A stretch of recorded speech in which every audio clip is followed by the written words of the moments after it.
మరి ఈ రోజున కొంతమంది డిసప్పాయింట్ అయ్యి ఉండొచ్చు. దేనికి డిసప్పాయింట్ అయ్యారు? ఏ విషయం గురించి డిసప్పాయింట్ అయ్యారు? కొంతమంది పాటలు రాలా, దేవురాలా, పాటలు రాలా. ఇంకా మీరు త్వరగా వచ్చినట్లయితే ఆటో రెడీగా ఉంటాయి. అందరూ చిన్న చిన్న పిల్లలేం కాదు, కొంచెం రెస్పాన్సిబిలిటీ తీసుకోండి. ఎవరైతే పెద్దోళ్ళు ఉంటారో చిన్నపిల్లలకు పెట్టుకొని తీసుకొచ్చినట్లయితే మేము 11:30 ఇక్కడ మొదలు పెడతాము. 11:30 అందరూ గుంపుకు వచ్చినప్పుడు పాడతామంటే కుదరదు. ఏం చేయాలి? అందరూ వచ్చినప్పుడే పాడతానంటే అవ్వదు. వచ్చినా రాకపోయినా ఎవరు ఆసక్తి కలిగి మొదటిగా దేవుడు ఆరాధిస్తారో దేవుడు వారి మధ్య దేవుడు కార్యములు చేస్తాడు. హల్లెలూయా.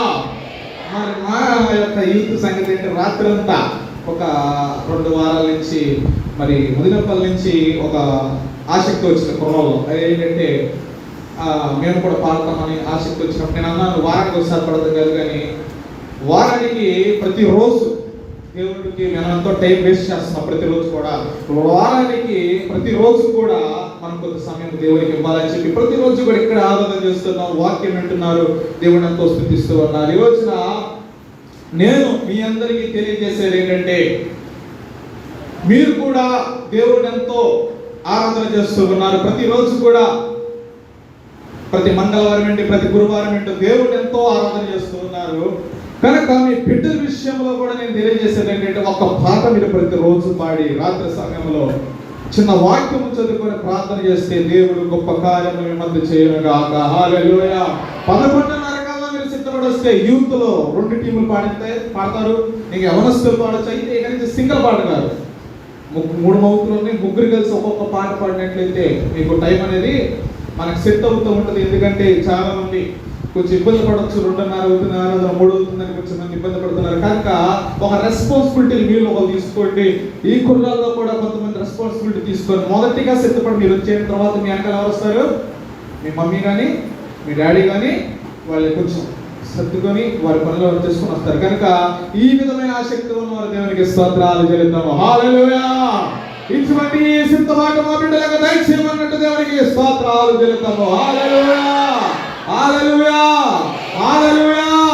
హల్లెలూయా. ఇక్కడ మనం చూస్తూ ఉండండి. ఈ రోజున నేను వాక్యమును సిద్ధపడ్డాను. నిన్న రోజున 6ంటికి నేను ఒక వర్తమానం సిద్ధపడ్డా. కానీ దేవుడు నాతో మాట్లాడేది ఇది కాదు. నాతో దేవుడు అంటున్నాడు ఈ వాక్యం కాదు. గత వారం ఇంకో 2 వారాల ముందే ప్రిపేర్ అయిపోతాను నేను ఏ వాక్యమైనా. అది వద్దు, నేను ఇంకో దానికి వెళ్తే దేవుడు అది ఆపివేసి నేను అవుతున్నా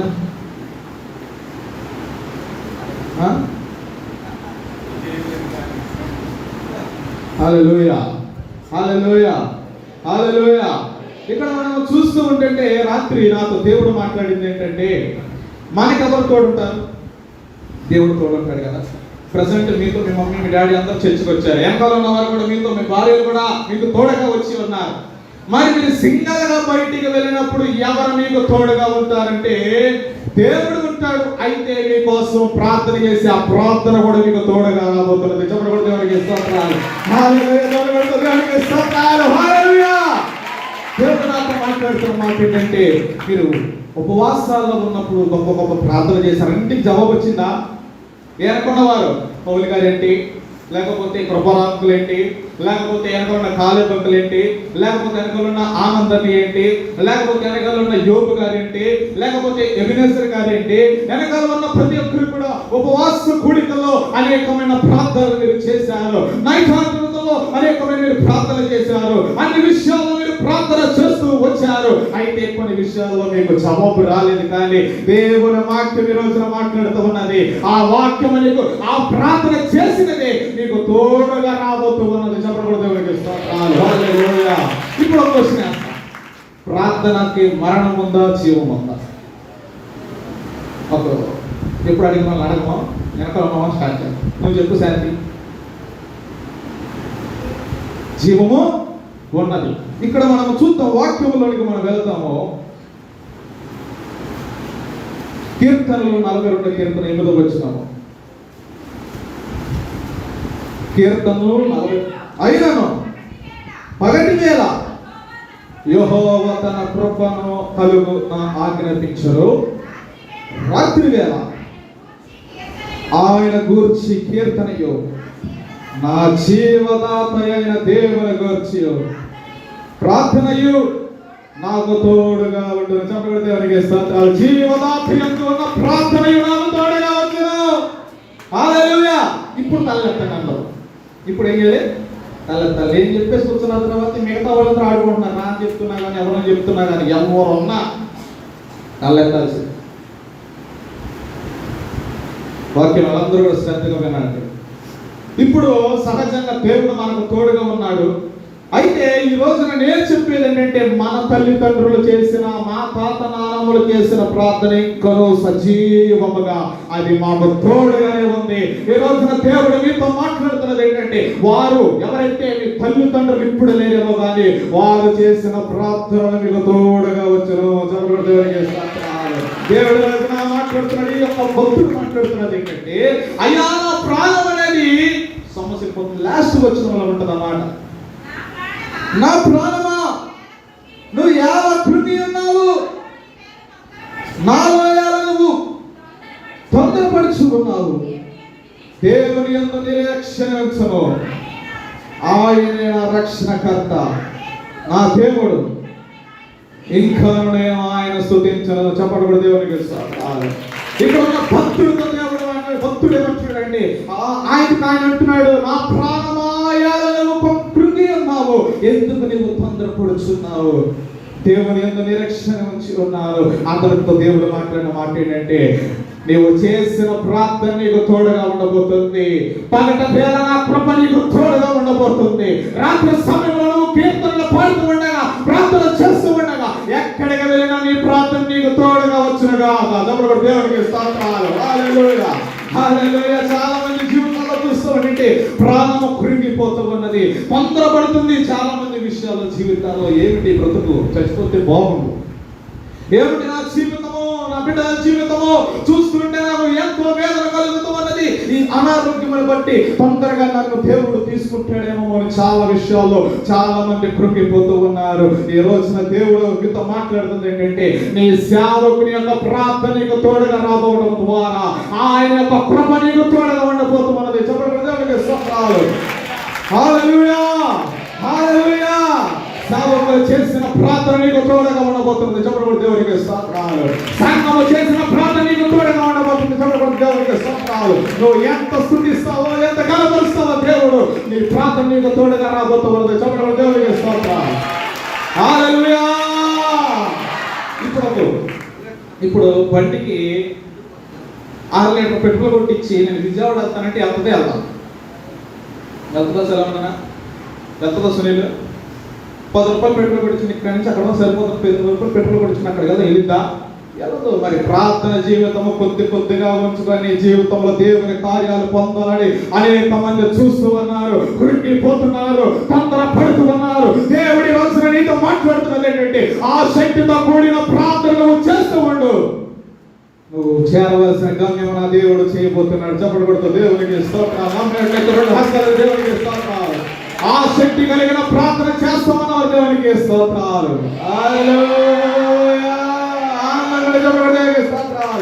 ఇంతవరకు చేరలేదేమో, ఇంతవరకు నువ్వు అనుకున్న ఉపవాసం కూడికల్లో ఏదైతే ఆశపడ్డావో అది చేరలేని పరిస్థితుల్లో ఉన్నావేమో. నా దేవుడి కోసం నేను ఏది చేయాలని ఆశపడుతున్నా కానీ చేయలేదని నువ్వు దిగులు పడుతున్నావేమో. ఈ రోజున ప్రభు మాట్లాడుతున్నాడు, ఆ శక్తితో కూర్చో దేవుని మందిరంలో. ఈ రోజున సంఘంలో ఉన్న ప్రతి ఒక్కరు కూడా ఆ శక్తి కలిగిన ప్రార్థనతో నింపబడి ఉండగా, పరిశుద్ధాత్మతో నింపబడి ఉండగా, పరిశుద్ధాత్మ యొక్క శక్తితో నీవు పొందుకుంటూ ఉండగా, దేవుడు నీవు అనుకున్నది నీ దేవుడు నీ ప్రార్థన నీకు తోడుగా ఉండి నీ గమ్యంలో చేరబోతుంది. చెప్పబడి దేవునికి స్తోత్రాలు. చెప్పబడి దేవునికి స్తోత్రాలు. హల్లెలూయా, హల్లెలూయా, హల్లెలూయా, హల్లెలూయా. శక్తితో కూడిన ప్రార్థన. వచ్చి ప్రార్థన చేస్తే ఆమెకి నిలుగుతున్నామని మరి ఆ శక్తితో కూడిన ప్రార్థన. మన యవనస్తులు ప్రార్థన చేయమంటే చాలా మంది చూస్తారు, వచ్చేటప్పుడు వస్తారు, కూర్చొని ప్రార్థన చేసి వెళ్ళిపోతారు. ప్రార్థన చేయమంటే అది భయపడిపోతున్నారు, ప్రార్థన చేయటం అట్లా. ఏంటి ఎంతమంది వచ్చేసి ఎలా ఉంచని ప్రార్థన చేస్తున్నారు, కానీ అది ఆ శక్తితో కూడిందా? ఏ చర్చకు వచ్చినట్టు కళ్ళు మూసుకొని ప్రార్థించినంత మాత్రాన గమ్యము చేరలేవు. కానీ నీవు ఆసక్తితో దేవుని మందిరంలోకి వచ్చి కూర్చొని వెళుతూ ఉండగా ఆ ప్రార్థన నిన్ను వెంటాడుతూ ఆయన కృప కూడా నీకు తోడుగా ఉండబోతూ ఉన్నది. పగటి వేళ ఎక్కడికి వెళ్ళినా నీవు చేస్తున్న ప్రార్థన నీకు తోడుగా వచ్చునుగా. దేవునికి స్తోత్రాలు. రోగాలు బట్టి కృంగిపోతున్నావు, సమస్యలు బట్టి కృంగిపోతున్నావు, శోధన బట్టి కృంగిపోతున్నావు. నీ సేవకుడి ప్రార్థన నీకు తోడుగా వచ్చిపోతుంది. చాపంలో దేవునికి మహిమ పరుస్తూ ఉండగా ఆ ప్రార్థన నీకు తోడుగా ఆయుధముగా రాబోతుంది. ఆయన ప్రార్థన వెంటాడుతూ వస్తున్నది. వెంటాడుతూ వస్తుంది కనుక సజీవులుగా ఉన్నాం. అది వెంటాడుతూ వస్తుంది కానీ ఆయన కృపలను భద్రపరచబడి ఉన్నాం. ఎప్పుడు చావలసి నీకు ఎందుకని బ్రతికించుకున్నాడు తెలుసా? ఎప్పుడో నీ జీవితంలో నీవు మరణమును పొందాల్సిన దానిని ఎందుకని దేవుని మందిరంలో కూర్చున్నావో తెలుసా? నీ సేవకుడు చేసిన ప్రార్థన నిన్ను విడవగా నీకు తోడుగా ఉన్నది. ఆయన కృప పగటిగా నీకు తోడుగా ఉన్నది. చెప్పబడుతూ ఆయన కృప పొందుతున్నామని రోజున చెప్పబడుతూ రాత్రి కీర్తనలు పాడుతూ ఉండగా, ప్రార్థన చేస్తూ ఉండగా ఈ మూడు నీ జీవితంలో ఉంచుకో. ఎట్టి గోడలైన దేవుడు బద్దలు పట్టబోతున్నాడు. నీ వెనకాల ఉన్నది నీ ప్రార్థన. దేవుడు చెప్తున్నాడు, చెప్పడం కొడుకు మహిమ పరుచు. దేవుడు ఎంత మహిమ పరుస్తావో ఈ రోజున బంధకాల నుంచి విడిపించమని దేవుడికి మాట్లాడు. దేవుడు అంత మాట్లాడితే నీ ప్రార్థన, తల్లిదండ్రులు చేసే ప్రార్థన నీకు తోడుగా ఉండబోతుంది. ఎక్కడికి వెళ్ళు. ఎప్పుడు ఇలా తొందరపడుతున్నావు కదా, జాబు కోసం తొందరపడుతున్నావు కదా, ఈరోజు దేవుని సన్నిధిలో ఆసక్తితో కూర్చో. దేవుడి నెలలోనే నీకు దేవుడు కార్యంగా చేయబోతున్నాడు. నా మీరు చప్పట్లు కొడుతూ దేవునికి స్తోత్రాలు. ఎందుకు తొందరపడుతున్నావు, ఎందుకు కృంగిపోతున్నావు? నా ఎందుకు నిరీక్షణ వచ్చినా నా ప్రార్థన నీకు తోడుగా వచ్చును గాక, నా కృప నీకు తోడుగా వచ్చును గాక. నువ్వు కీర్తన పడుతూ ఉండగా దేవుని కృప నీకు తోడుగా రాబోతూ ఉన్నది. నువ్వు చేసిన ప్రార్థన నీకు తోడుగా రాబోతూ ఉన్నది. నువ్వు పొందుకున్న దర్శనాలు దేవుడు నెరవేర్చబోతున్నాడు. ప్రార్థించు. అది అన్నిటికీ అది సజీవమైనది. మరణము లేదు, ప్రార్థనకు మరణము లేదు. నువ్వు ఉపవాస కొడుకులో చేసిన ప్రార్థన ఈ రోజున ఏదైతే కోరుతూ ఉన్నావో రాబోయే నెలలో ఆసక్తితో కూడిన ప్రార్థన మనం చేయటముగాక. హల్లెలూయా, హల్లెలూయా. ఫోర్స్ ఉండాలి. పెట్రోల్ పోస్తేనే బండి ముందుకు వెళ్తుంది. ప్రార్థన జీవితంలో ఉంటేనే ముందుకు వెళ్ళగలవు. ఏదో ప్రార్థన చేపించుకున్నా వెళ్ళామా, ఏదో మందిరంలో వచ్చి వెళ్ళామా, ఏదో కూర్చున్నామా వెళ్ళామా, ఏదో వచ్చి నిద్రపోయామా వెళ్ళామా, ఏదో ఆడుకొని వెళ్ళిపోయామా, ఇది కాదు నీ జీవితంలో ఉండవలసింది. ఆ శక్తితో ప్రార్థన నింపుకొని హృదయంలో చెప్పబడి దేవునికి స్తోత్రాలు. హల్లెలూయా, హల్లెలూయా. కీర్తనలు పాడండి. హల్లెలూయా. సాయంత్రాలు కీర్తనలు పాడండి. ఏమో పాడాలి? దేవుని సన్నిధిలో ఒక 10 నిమిషాలైనా 15 నిమిషాలైనా మీరు ముగ్గురు కూర్చొని ఇక్కడ ఏ విధమైన ఆరాధన జరుగుతుందో మీ కుటుంబంగా పాడండి. ఏ పాట అయినా పాడొచ్చు. ఆరాధన చేస్తూ ఉండగా ఆయన కృపామయుడు నీలో నా పాట మనం వింటూ ఉన్నాం. దాంట్లో ఉన్నమాట ఆయన కృప మనకు తోడుగా పెట్టి ఏ అపాయమని గుడారానికి రాదని దేవుడు మాట్లాడుతున్నాడు. హల్లెలూయా. నువ్వు కృంగిపోతున్నావు కానీ నువ్వు చేసిన ప్రార్థన నీకు తోడుగా వచ్చిందని అనేక మంది గ్రహించలేని వారిగా కనబడుతున్నారు.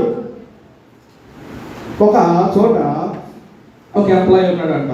అందరూ వినండి శ్రద్ధగా, అందరూ వాక్యం రాదు. ఇటువంటి ఈ 2 వారాలుగా నేను ఈ యొక్క కూడిక పెడుతూ ఉన్నాను. చాలా మంది ఆసక్తి లేదు, రాట్లా. యవనస్తులు ఒక 10 నిమిషాలు దేవుడి సన్నిధిలో మొదలుపెట్టగా దేవుడు నాకు ఇచ్చేసేయాలంటే చేస్తాడా? పెట్రోల్ లేకుండా వెళ్ళిపోయి మౌంట్ ఎవరెస్ట్ ఎక్కేస్తారా? ఏముండాలి? ఏమి నింపుకోవాలి? ఆసక్తితో కూడిన ప్రార్థన జీవితంలో ఉండాలి. హల్లెలూయా. ఆసక్తితో మీరు ఆరాధన చేయాలి. ఇప్పుడు వరకు లేనేమో, మనమేమో నలుగురు కలిసి ప్రార్థన చేశాము. ఇంతవరకు నలుగురితోనే కూడి ఉన్నది. ఇంకా అనేక మంది మీ భక్తి అనేక మంది రావాలి దేవుని మందిరంలోనికి. సమయాన్ని వ్యర్థంగా పాల్గొనడం కాదు, కానీ దేవుని మందిరంలో ప్రార్థన చేస్తూ ఉండు. దేవుడు కృంగిన దేవుడు నిన్ను కార్యం ఆయన కృప నీకు తోడుగా ఉంచి దేవుడు కార్యములు చేయను గాక. హల్లెలూయా. ఒక గవర్నమెంట్ ఎంప్లాయీ ఉన్నాడంట.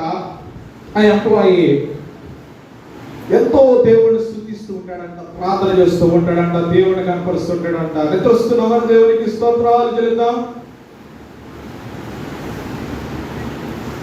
బోర్ పడుతున్నవారు దేవునికి స్తోత్రాలు చెల్లిద్దాం. ఏదో వచ్చామా కూర్చున్న వెళ్ళిపోతున్నవారు దేవునికి స్తోత్రం చెల్లిద్దాం.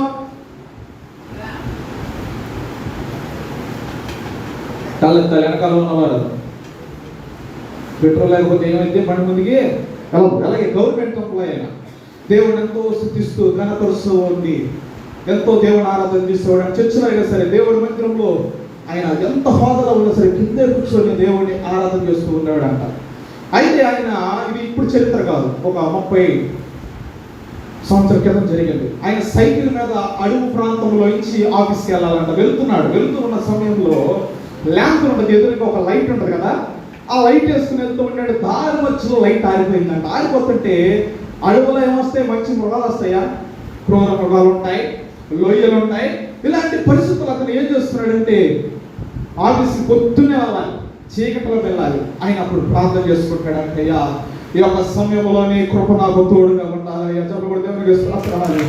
అయ్యా నేను నిరక్షణ వచ్చిందయ్యా అని ప్రార్థన చేస్తూ ఉండగా ఆ సమయంలో వెనకాల నుంచి ఒక లైట్ కనపడుతుందంట, వెలుతురు వస్తుందంట. అనుకున్నాడంటే ఒక వాహనం వచ్చిందేమో అని ఏం చేస్తున్నాడంటే స్లోగా తొక్కుంటూ వెళ్తుంటే ఆ స్లోలో కూడా వెనకాలే వచ్చింది, క్రాస్ అవ్వట్లేదంట. వెనకాల నుంచి వస్తూనే ఉందంట వెలుతురు. వచ్చి అతను ఏ గమ్యం వచ్చేంత వరకు కూడా ఆ వెలుగు అతన్ని విడిచిపెట్టలేదు. ఎప్పుడైతే వెనక తిరిగి చూశాడో ఆరిపోయిందంట. ఏంటి ప్రధాన వచ్చలేక నాకు చూసి ఏమీయో లేదు. దేవుడు అతని కృప తోడై ఉన్నది. ప్రార్థన చేసుకో, ప్రార్థన అతను తోడుగా వచ్చింది. నీ త్రోవ చీకటిగా ఉందా, నీ మార్గము చీకటిగా ఉందా, నీ పరిస్థితులు చీకటిగా ఉందా, యేసు నామములో ప్రార్థన చేస్తూ ఉండగా ఆ ప్రార్థనే నీకు వెలుగుగా రాబోతున్నది, ఆ ప్రార్థనే నీకు తోడుగా రాబోతున్నది. హల్లెలూయా. దేవునికి స్తోత్రాలు. హల్లెలూయా, హల్లెలూయా, హల్లెలూయా. శక్తితో కూడిన ప్రార్థన జీవితంలో ఉంటే గత సంవత్సరము చేసిన ఉపవాస కూడిక ఉన్న ప్రార్థన ఇంకా సజీవంగా ఉంది. ప్రార్థన చేసిన సేవకులు చేసిన ప్రతి ప్రార్థన సజీవంగా ఉన్నది. నీ కుటుంబం పట్ల దేవుడు ప్రవచనం ఎత్తిన ప్రతి ఒక్క ప్రవచనము కూడా సజీవంగా ఉన్నది. అది ఎప్పుడు నేను విడిచిపెట్టేది కాదు. కానీ రాబోయే సంవత్సరంలో దేవుడి కార్యము చేయనట్లుగా స్తోత్రాలు. చప్పట్లు కొడుతూ దేవునికి స్తోత్రాలు. హల్లెలూయా. దేవుని మహిమపరచు, దేవుని మహిమపరచు. రెండు హస్తాలెత్తి దేవునికి మహిమపరచు. హల్లెలూయా. ఆది ప్రార్థన తోడుగా ఉన్నది. హల్లెలూయా. చప్పట్లు. దేవునికి స్తోత్రాలు. దేవునికి పట్ల కార్యము చేయనట్లు ప్రార్థనకు తోడుగా ఉన్నది. ప్రార్థనకు తోడుగా ఉన్నది. ఆ ప్రార్థనే కార్యము చేయనట్లుగా 2 నిమిషాల పాటు దేవునికి స్మరణ ఎత్తి దేవునికి హృదయ అంతరంగంలోంచి దేవునికి స్తోత్రాలు. ఎందుకంత ప్యాషన్గా చెప్పు. నేను హల్లెలూయా అంటే ప్యాషన్ అనుకుంటారు చాలా మంది. ఏమంటారు, చిన్న బాబు అంత తీవ్రంగా లాగాల హల్లెలూయా అని. నేను ఒకటే అనుకున్నాను, ఏం చేశాను ఇంకా గత సంవత్సరం నాకు శోభ వచ్చింది, బలహీనత వచ్చింది. సాతానుడు నన్ను కృంగదీశాడు, సాతానుడికి వివాహం అవదని కృంగదీశాడు. అలాంటి పరిస్థితుల్లో నా దేవుడు నా యొక్క తల్లిదండ్రులు చేసిన ప్రార్థన నాకు తోడుకుంటడం ద్వారా సర్వ శరీరంలోంచి నేను స్వరమెత్తి హల్లెలూయా అని చెప్పగా ఈనాటికి నాకు ఏ శోధన ముట్టట్లేదు. చెప్పకూడదు దేవుడికి హల్లెలూయా. ఈ రోజు నువ్వు స్వరమెత్తి హల్లెలూయా అని పలుకుతామనగా నీ శరీరంలో ఉన్న ప్రతిని దేవుడు పట్టుబడిగా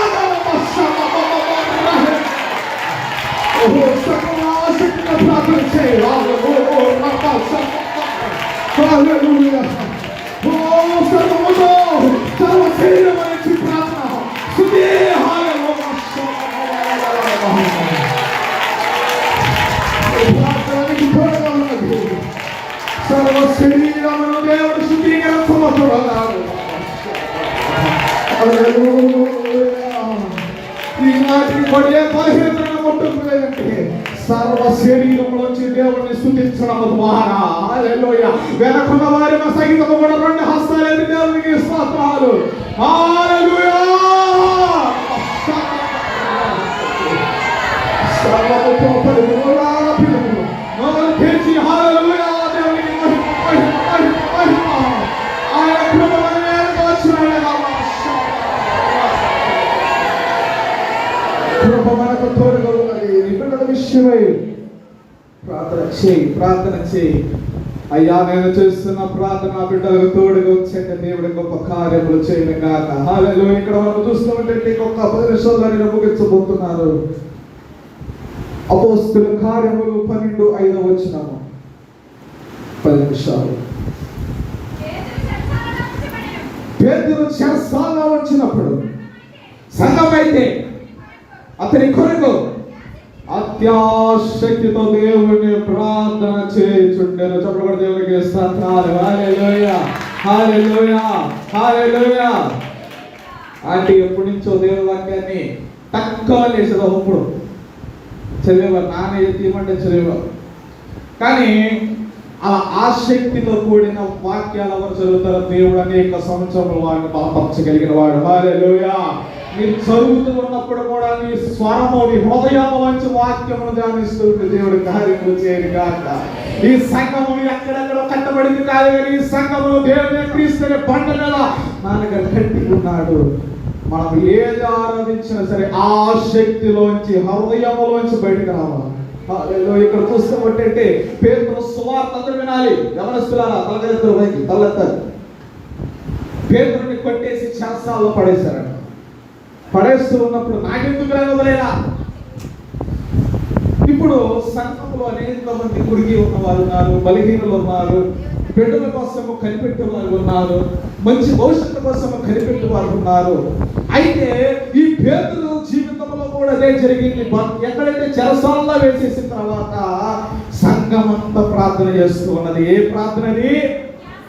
ఈ యొక్క వాక్యం నాన్నగారు చెప్పారు. ఆసక్తితో కూడిన ప్రార్థన, అత్యాసక్తి అని చెప్పారు. అత్యాసక్తితో సంఘం అంతా ప్రార్థన చేస్తూ ఉండగా చీకటిలో ఉన్న పేతురుకి ఈ ప్రార్థన తోడై ఉన్నది. చెప్పబడిన దేవునికి స్తోత్రాలు. ఆ ప్రార్థన చేస్తూ ఉండగా ఆ యొక్క చెరసాలానికి ఒక వెలుగు కనపరచబడింది. ఆ చెరసాలానికి దేవుని యొక్క దూత వచ్చి ఆ చెరసాల సంఖ్యలో విడిపించడానికి కారణం తెలుసా? పేతురుకి దేవుని యొక్క సంఘ ప్రార్థన తోడై ఉన్నది. ఈ రోజున ఎవరు ఏ కార్యము కోసము కనిపెడుతున్నారు? చేతులెత్తినందరూ దేవుని వైపు. బలహీనులు సహితము, కృంగిన వారు సహితము, మీరందరూ కూడా ఆసక్తితో దేవునికి స్తోత్రాలు చెల్లిస్తూ ఉండగా మన మధ్యలో దేవదూతల సమూహము రాబోతూ ఉన్నది. దేవుని ఆత్మ రాబోతూ ఉన్నది. దేవుని దూత సమూహము రాబోతూ ఉన్నది. మీ బంధకాలు విడిపించిన వరకు, మీ కష్టాలు విడిపించిన వరకు దేవుని దూతలు రాబోతూ ఉన్నాయి. చెరసాల బంధకాల నుంచి విడిపించిన వరకు ఈ ఆసక్తి కలిగిన ప్రార్థన నిన్న తోడుగా రాబోతూ ఉన్నది. సర్వంగ హృదయములో స్తోత్రాలు.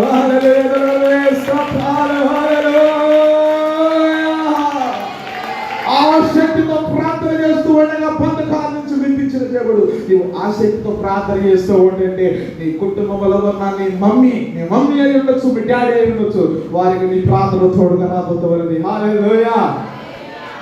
విచిత్రం ఏంటంటే 2 వారాల కిందట అన్నయ్య నేను గుడివాడ నేను వెళుతూ ఉంటుంటే, ఇది సాక్ష్యమే చెప్పాలంటే, వెళుతూ ఉన్న సమయంలో ఒక గీత అటు పక్క చూసి తొవ్వేశారు. పెద్దవారు ఇటు ఆగి ఉన్నాం. గీత వస్తున్నాయి. ఒక బలమైన గీత పరిగెత్తుకుంటూ బండి మీద ఉన్న అన్నయ్య రొమ్ము మీద కొద్దాల్సింది. ఎక్కడ కొద్దాల్సిందే? అన్నయ్యేమో అమ్మ వచ్చేసింది అన్నాడు. ఒక్కసారిగా దాని కొమ్ములు ఇలా పట్టుకొని ఇలా ఇస్తున్నట్టు క్షణమే ఆ బండి దగ్గరకు వచ్చి ఇట్ట గెలిపింది. హల్లెలూయా. అన్నయ్య అది గుర్తేశాడు కదా మనల్ని అంటున్నాడు దేవుడు. అక్కడ నిలిచడానికి తోసినట్టుందిరా. కాబట్టి అంతలేదు తెలుసా? సంఘము చేస్తున్న ప్రార్థన, మా తల్లిదండ్రులు చేస్తున్న ప్రార్థన మాకు తోడుగా వచ్చి ఉన్నది. హల్లెలూయా. ఎదురుగా వెళ్తున్న మిమ్మల్ని కూడా అనేక సార్లు యాక్సిడెంట్లు రావాల్సి ఉన్నది. ఎదురుగా వెళ్తున్న మీకు అనేకమైన మరణకరమైన పరిస్థితులు వచ్చిన మీ సేవకుడు చేసిన ప్రార్థన తోడుగా రావడం ద్వారా మరణములు దేవుడు తప్పించి ఉన్నాడు. చెప్పకూడదు. హల్లెలూయా. నీ ఎదురుగా ఉన్న మరణములు దేవుడు తప్పించి ఉన్నాడు. ఈ సంవత్సరంలో మరణములు తాకకుండా దేవుడు తప్పించి ఉన్నాడు. ఒక్కరికి బలహీన పోస్తే సంఘం ఆశితులు ప్రార్థన చేయండి. చెప్పకూడదు. దేవునికి స్తోత్రాలు. హల్లెలూయా. పావని విషయంలో దేవుడు కార్యం చేశాడు. సంఘంలో ఉన్న సేవకుడు ఇక్కడి నుంచి ప్రార్థన చేసి ఆమేన్ అనేసరిగా ప్రార్థన తోడుకి వెళ్ళిపోయింది. అక్కడికి దేవుడికి ఎక్కడెక్కడ సాక్ష్యాలు చెప్పగలిగారు. మన మందిరంలో అనేకమైన సాక్ష్యాలు ఉన్నాయి. మరణ సహితమును కూడా దేవుడు తప్పించి ఉన్నాడు. హల్లెలూయా. బలహీన సమయంలో కూడా దేవుడు బలపరిచి ఉన్నాడు. హల్లెలూయా.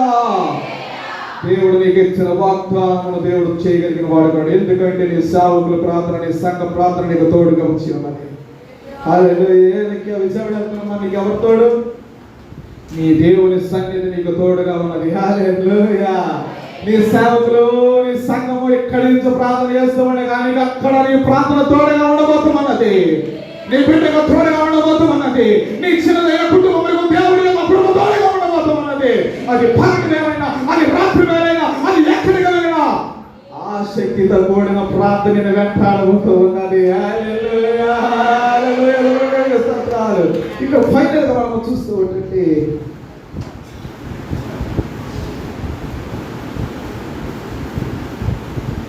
2 కొరింథీయులు 1:10 జస్ట్ 5 minutes లో ముగిసిపోతుంది. ఆయన అతి గొప్ప మరణము నుండి మమ్మల్ని తప్పించను, ఇక ముందును తప్పించను, మరియు మా కొరకు ప్రార్థన చేయటం వలన మీరు కూడా సహాయం చేయుచుండగా ఆయన ఇక ముందుకును మమ్మల్ని తప్పించనని ఆయన నిరీక్షణ గలవారై ఉన్నాము. చెప్పకూడదు. దేవునికి స్తోత్రాలు. హల్లెలూయా. అతి గొప్ప మరణము నుండి మనం తప్పించిన దేవునికి స్తోత్రాలు చెల్లిద్దాము. ఇక మీదట కూడా అట్టి మరణము సహితం తప్పించగలిగిన దేవునికి స్తోత్రాలు. మేమంతా కలిసి ప్రార్థన చేసి సహాయం చేయడం ద్వారా ఇక్కడ దేవుడు మమ్మల్ని తప్పించబోతూ ఉన్నాడు. ఇట్టి వాగ్దానం సంఘం మీదకు దిగి రావచ్చును గాక. హల్లెలూయా. దీనికి మౌనం బ్యాచ్ ఉంది, నేను సపరేట్ చేస్తాను. మౌనం అన్న బ్యాచ్ తీసుకెళ్ళి అక్కడ కూర్చోబెడతా. ఆసక్తితో కూడా ఉండే ఇక్కడ కూర్చోబెడతా. ఆరాధనకి చేసాము ఒక సైడ్కి కూర్చోబెడతా. ఇక నీకు అదే చెయ్యాలి. అదేంటంటే ఇక మారు. ఎంతకాలమైన మౌనం రాగము మౌనమే.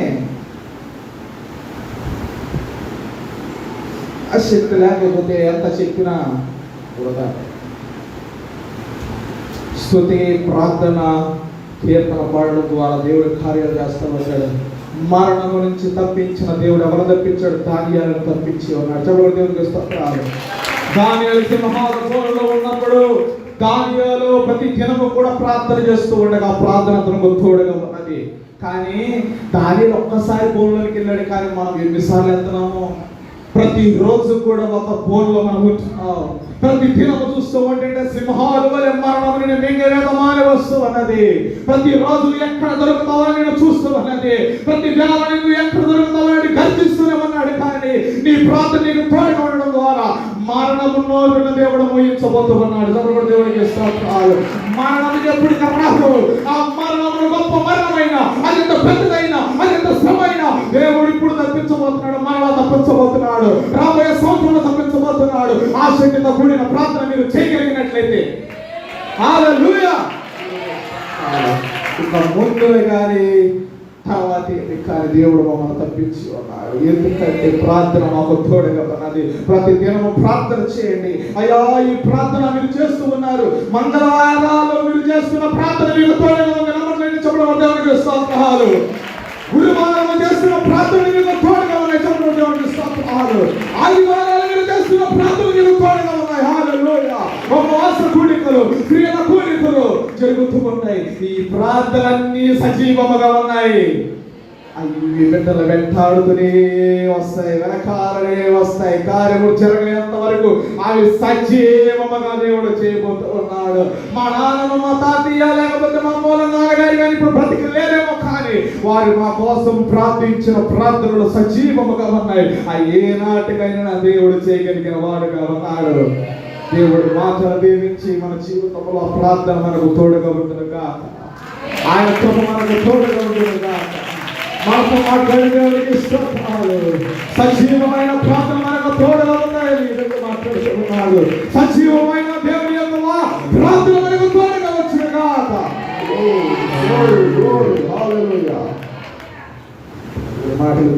జీవితం నెరవేర్చు. నీవే మార్గము